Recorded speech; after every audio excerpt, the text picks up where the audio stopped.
द्वापर युग की बात है। एक बार पांडुपुत्र धर्मराज युधिष्ठिर देवकी नंदन भगवान श्री कृष्ण जी के पास आए और हाथ जोड़कर बोले, हे सच्चिदानंद स्वरूप श्री कृष्ण, हे यशोदानंदन, आप बड़े दयालु हैं। हम आश्रयहीन जीवों के आप आश्रयदाता बनिए।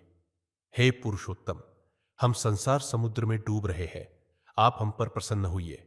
हे कमल नयन, आपको नमस्कार है। हे विश्वभावना, आपको नमस्कार है। हे सुब्रमण्यम, हे महापुरुष, आप ही सबके पूर्वज है। हे जगन्नाथ, हे श्री कृष्ण, हे आदिदेव, हे जगतपते, आपके चरण कमलों में पांडुपुत्र युधिष्ठिर का बारंबार प्रणाम है।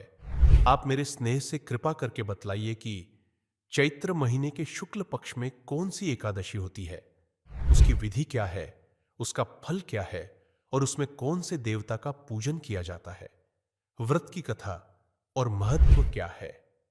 हे महाप्राज्ञ, कृपा करके उसके पुण्य का वर्णन आप अपने इस भक्त से कहिए।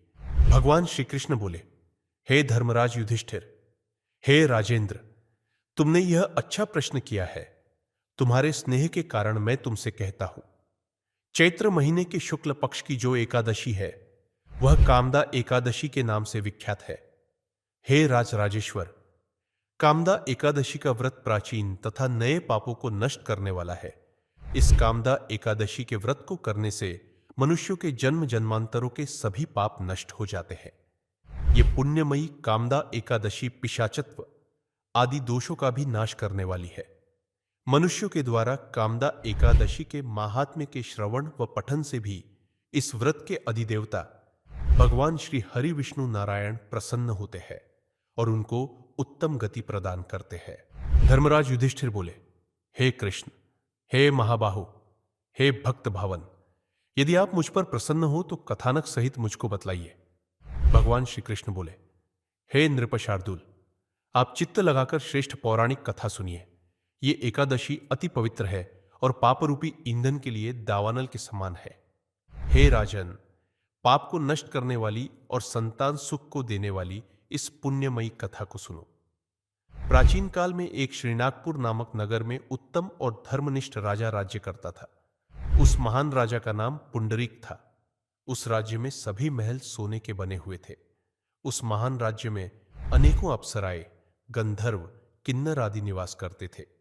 वहां एक ललिता नाम की श्रेष्ठ अप्सरा थी, जिसके साथ ललित नाम वाला एक श्रेष्ठ गंधर्व भी था।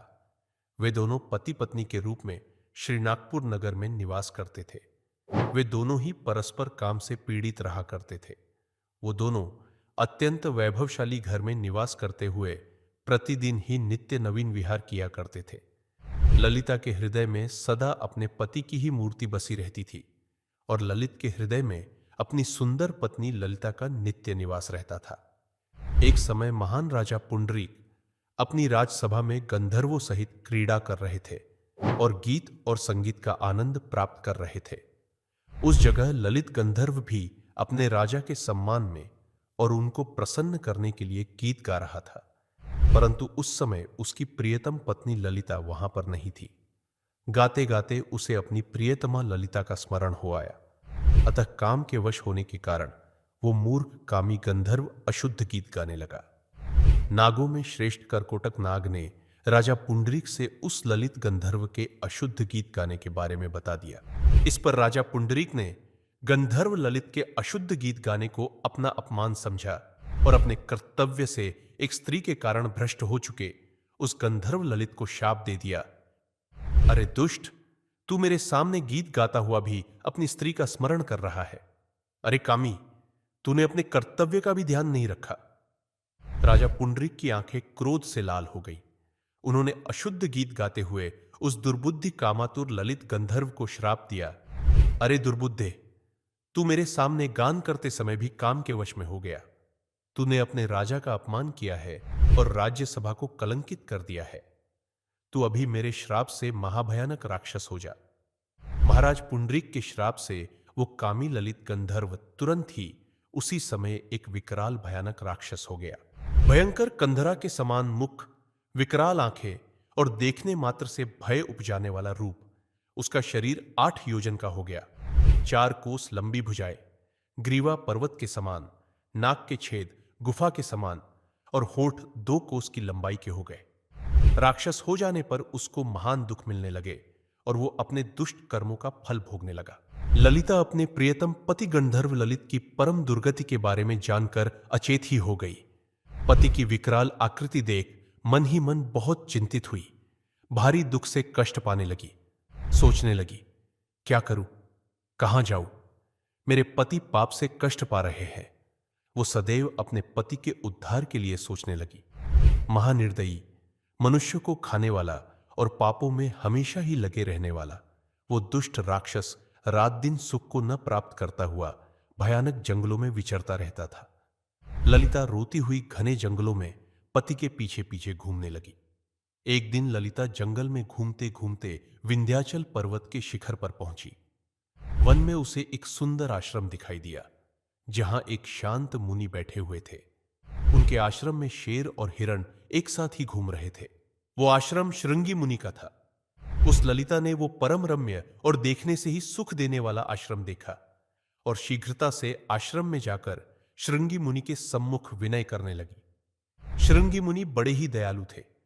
उस दुखिनी ललिता को देखकर वे इस प्रकार बोले, हे शुभे, तुम कौन हो और किसकी बेटी हो? कहां से यहां आई हो? मेरे सामने सत्य सत्य कहो। ललिता ने कहा, हे महामुने, वीरधनवा नाम वाले एक गंधर्व है। मैं उन्हीं महात्मा की पुत्री हूं। मेरा नाम ललिता है और मेरे स्वामी का नाम ललित है। वो गंधर्व है। मेरे स्वामी अपने पाप दोष के कारण राजा पुंडरीक के श्राप से राक्षस हो गए हैं।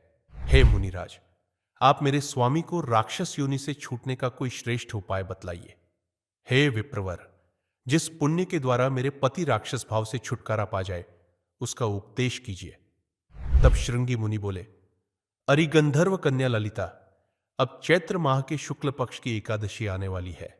उसका नाम कामदा एकादशी है, जो सब पापों को हरने वाली और उत्तम है। उसके व्रत करने से मनुष्य के समस्त कार्य शीघ्र ही सिद्ध हो जाते हैं। हे भद्रे, तुम संकल्प लेकर कामदा नामक एकादशी का विधिपूर्वक व्रत करो और इस व्रत का जो पुण्य हो उसे अपने स्वामी को दे दो। व्रत का पुण्य देने पर क्षण भर में ही उसके ऊपर लगा शाप का दोष दूर हो जाएगा। भगवान श्री कृष्ण बोले, हे धर्मराज युधिष्ठिर। श्रृंगी मुनि के ऐसे वचन सुनकर ललिता को बड़ा हर्ष हुआ। उसने उसी समय एकादशी व्रत का संकल्प किया और कामदा एकादशी को उपवास करके द्वादशी के दिन उन श्रृंगी मुनि और ब्राह्मणों के समीप ही भगवान श्री हरि विष्णु नारायण के श्री विग्रह के समक्ष अपने पति के उद्धार के लिए यह वचन कहा, मैंने जो यह कामदा एकादशी का उपवास व्रत किया है, उसके पुण्य के प्रभाव से मेरे पति राक्षस योनि से तुरंत ही मुक्त हो जाए। ललिता के इतना कहते ही उसी क्षण ललित का पाप दूर हो गया। उसने पाप रहित होकर दिव्य शरीर धारण कर लिया।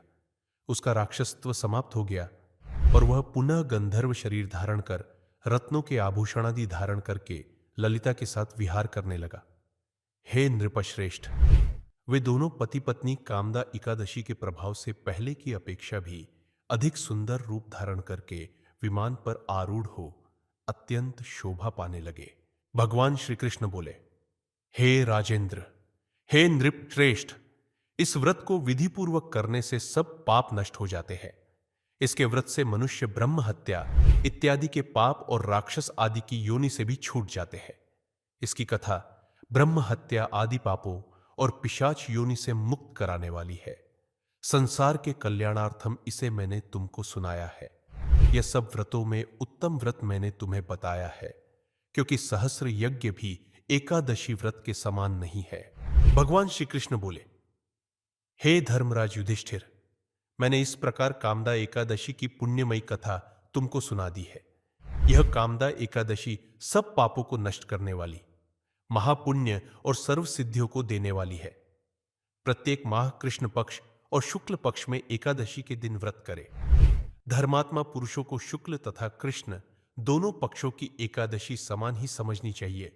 दोनों में किसी प्रकार का भेद नहीं रखना चाहिए। द्वादशी युक्त एकादशी सबसे श्रेष्ठ है।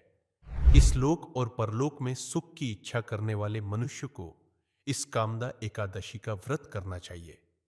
इसका महात्म सुनकर मनुष्य सब पापों से छूट जाते हैं और इस लोक में सुख भोग कर अंत में विष्णु लोक को जाते हैं। इस प्रकार कामदा एकादशी की कथा सुनकर धर्मराज युधिष्ठिर बहुत प्रसन्न हुए और नियमानुसार एकादशी का व्रत करने लगे। अपने सनातनी होने पर हमेशा गर्व करें। श्री सीताराम भक्तवत्सल दिव्य संस्थान की प्रस्तुति। कृपया हमारे चैनल को सब्सक्राइब और शेयर करें। अपने सुझाव कमेंट बॉक्स में लिखें और हमेशा रटते रहे। जय श्री राम। जय जय श्री राम।